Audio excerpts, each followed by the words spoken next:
Okay, for the next question naman po, aside from the benefits that senior citizens get from NCSC, may we also know initiatives on how we can prevent any form of abuse or neglect na naman sa ating mga senior citizens? Okay, isa po sa ating nakikita, culturally speaking, mahal po natin ang ating mga nakakatanda. So, that's a very basic principle.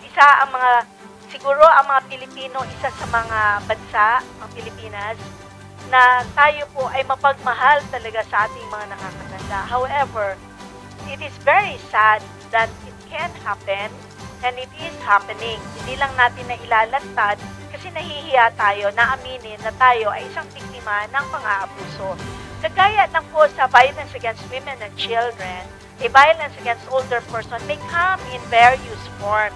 It can be verbal abuse, it can be emotional and mental, it can be financial, no? Hindi ka bibigyan ng pagkain, hindi bibilin yung mga gamot mo, that can be a form of abuse.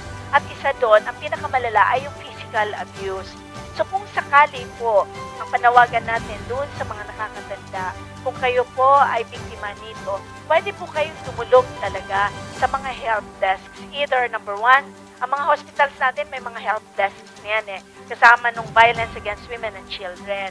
Pangalawa, pwede po tayong tumulog sa ating local government units. Meron din po yan silang mga help desks doon. At isa po yan sa ating isinusulong na ilalagay natin sa ating mga community care centers. So how are you going to prevent being a victim of abuse? Maging mapagmasid po kayo. Huwag niyo pong tatanggapin na kayo ay mayuyurakan, kayo po ay hindi maalagaan ng maayos ng inyong mga mahal sa buhay. Pag in any form na sa tingin niyo po, dehado kayo doon.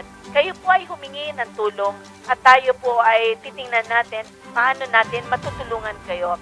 Meron po ngayong bill na pending sa Senate at sa Congress na meron tayong bill para doon sa ating violence against older persons na may kaakibat na mga penalties. It is considered to be a criminal offense when we commit the violence against our elderly.